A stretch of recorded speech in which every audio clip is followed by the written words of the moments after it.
Are we sure that Anthony Rendon isn't left-handed? I mean, there he is throwing hands lefty, and then earlier this year, I don't know if you guys remember, he went into the box as a lefty and hit a home run. So maybe Anthony Rendon is actually hiding the fact that he isn't righty. Well, he is, but you know what I'm saying. What's up, everyone? It's Fuzzy. Welcome back to yet another MLB recap. I am back from my vacation. We have a brawl to recap. This one happened down in Anaheim. Obviously, we kind of hinted at it with that intro with Anthony Rendon. Aaron Judge is that guy, and he knows it. We're going to talk about what that means in just a second. And the Red Sox, they're looking scary. Remember, guys, use code Fuzzy on SeatGeek to save 20 bucks off your entire order if you're going to any games or concerts anytime soon. We have some breaking news to talk about before we get into the games from yesterday. Carlos Santana of the Royals is officially on the move. He is going to the Mariners in exchange for two different people, Wyatt Mill and William Fleming, but we're not going to discuss them in depth. The guy I do want to talk about, Silos, he has a 357 batting average and an almost 480 on base percentage in the month of June.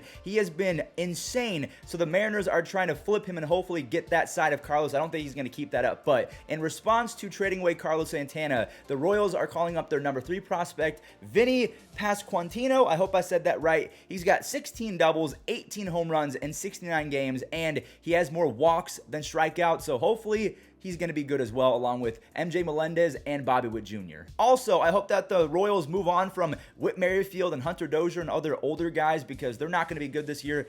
Free them, please. Let them go to a playoff team. All right, let's talk about the games from yesterday. Luis Guillorme made a sick catch, but I'm going to skip all the way to the 9th inning for this one, where rookie Nick Fortes, he was playing hero ball. There were 2 outs, so it's about as clutch as you can get. He walks it off. They come away with a big-time W, so anytime you can be a powerhouse in the New York Mets, that's a good sign. Now, I don't know if they're going to be a playoff team this year, but they're still playing fairly well. The Yankees were coming off being no-hit. I'm really sad that I did not get to recap that one, but it kind of started off rough in this one as well. The Yankees ended up being no-hit for 16 1/3 straight innings, which is the longest by any team since 1961. Now, thankfully, that ended, and they got a run from Giancarlo Stanton on his 17th home run. And DJ LeMahieu had his biggest hit of the year so far, at least in my opinion.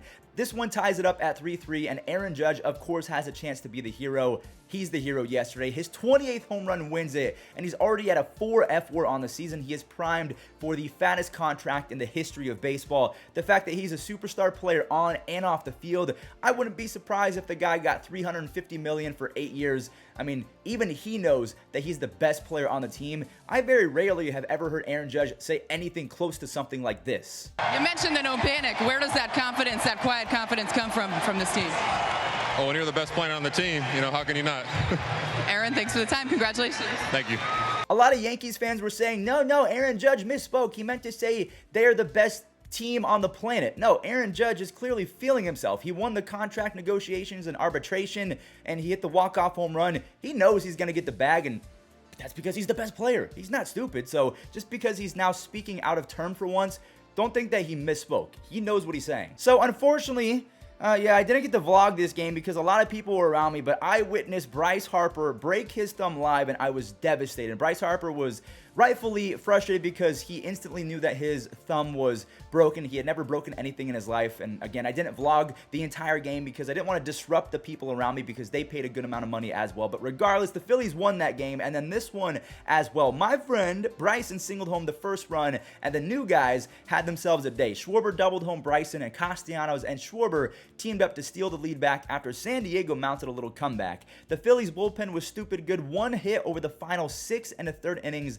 and the Phillies come away with an 8-5 W after Andrew Bellotti. He earned his first save of the year. 2 big-time wins considering they lost Harper, and San Diego is a pretty good team, so shout out to Philly. Another superstar that has been missing some time, Ronald. His x-rays came back negative, so he should be okay, but he's a little bit worried because he says he still can't put pressure on his foot after fouling a pitch off. He's in a walking boot right now, I think. I hope that he's going to be all right. Also, I wanted to show this moment because I missed it. Ronald and Freddie hugged it out, if you don't remember. Ronald basically said in the offseason that he doesn't miss Freddie because he left them, but all right, let's talk about the game from yesterday. Gonsolin and Strider were very good, but I got to give the edge to Spencer Strider. 7 strikeouts on no walks and 6 shutout innings, and his offense delivered as well, but then Kenley's worst nightmare happened. He imploded against his former team, and this was a day after he struck out the side, so I was thinking, wow, Kenley won that one, and then the baseball gods had to even it back out. LA scores 2 later in the 11th, and Gratterall, in replacement of Mr. Kenley Jansen. Grabs his first save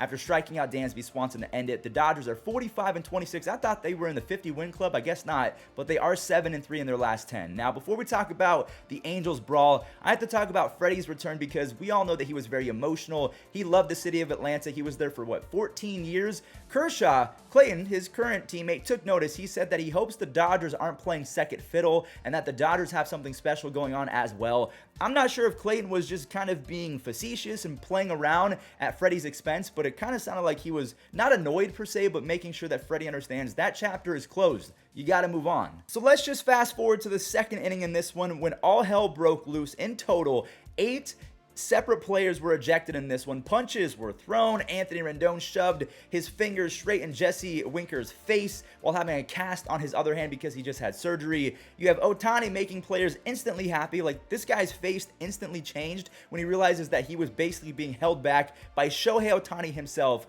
Winker ends it with the double birds to the Angels fan base, and I guess now it's time to talk about baseball because Jose Suarez went 6 innings of relief with 8 strikeouts. He was amazing. Rengifo swung the momentum on this tater, and then McKinnon, he has the game-winning RBI on an RBI single. And shout out to Ortega, who threw 2 innings in relief. He gets the save. The Angels are 5 games under 500. The Mariners are 6 games under 500, and I forgot to show you guys my favorite part. Raisel Iglesias, he threw a box of seeds at the Mariners, giving them free food, and then went back to his dugout and trashed his own dugout. I don't get that. So unfortunately, I do have a ton of errands to run this morning, so I'm going to do the rest of the games pretty quick. We have Rowdy Tellez leading the way for the Brew Crew with 4 RBIs against the Blue Jays. The Blue Jays pitching staff has been a little bit shaky as of late. Now, speaking of Toronto, they're now tied for 3rd place because the Boston Red Sox have won 7 games in a row and actually 7 consecutive series in a row as well. Trevor Story and JD Martinez, they both have 2 RBI days as the Red Sox sweep Cleveland. They force us Guardians fans to come crashing back down to earth because we were feeling ourselves. We're going to win the division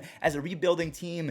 Yeah, we're still not very good against teams above 500. Real quick, before we talk more about the AL East standings, we have to talk about the Rays. They scored a few for Shane McClanahan, who absolutely tore apart the Pirates. He racked up 10 strikeouts over 7 and was maybe the best pitcher in MLB yesterday.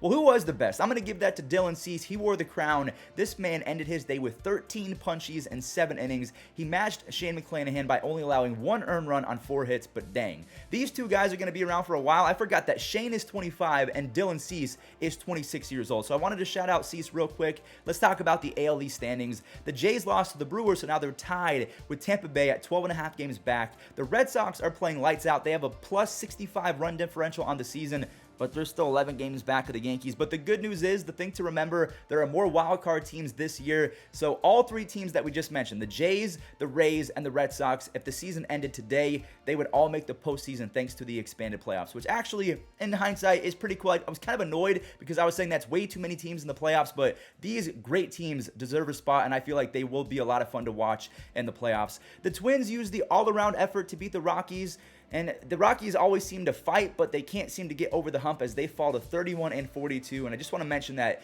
you have Duran, the rookie Johan Duran. He has 5 saves, a 2.18 ERA, and an almost 13 strikeouts per 9. He has been devastatingly good. Seth Brown bopped one, and rookies Nick Allen and Christian Pache, they put this one on ice. Kansas City, they left in Singer way too long, and they paid the price in a 5-3 loss. Pache has been a sick defender, but he has a 32 OPS plus and 200 at-bats. He's got to get better in that department. Chicago was able to show off the clutch genes in this one as they mounted a comeback as well. You have Rivas and Ortega start the scoring, and then Wilson took care of the rest. He ties it and then hits the go-ahead in extras. Juan Soto walked 4 times in this one, so he's hitting .218, which isn't good, but he still has an insane .372 on base percentage. That's why you just can't look at batting average. You have to look at OPS, you have to look at on-base percentage, WRC+, you guys know the drill. Now imagine what that's going to be like after he gets hot. You have Nelson with a big 3 RBI day, and Jackson Trout, I don't know how to say his last name, he went 6 innings, he was very good for the Nationals. 7 of the 9 Cincinnati Reds hitters walked away with an RBI yesterday, as Tyler Mahle struck out 7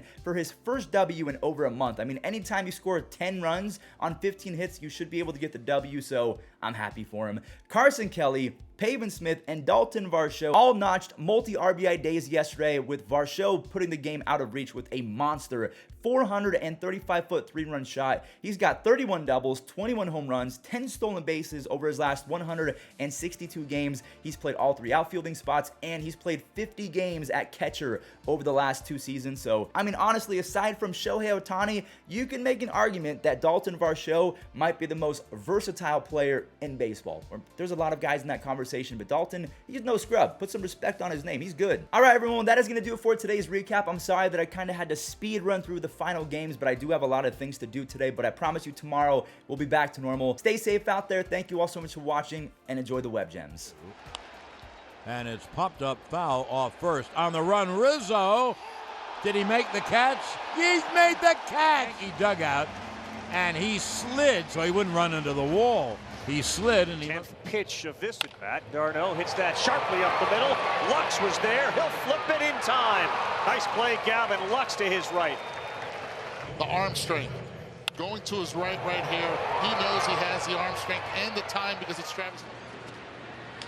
First pitch swinging sharply off the chest of Baez. He grabs it, thought he tagged the runner, and he did.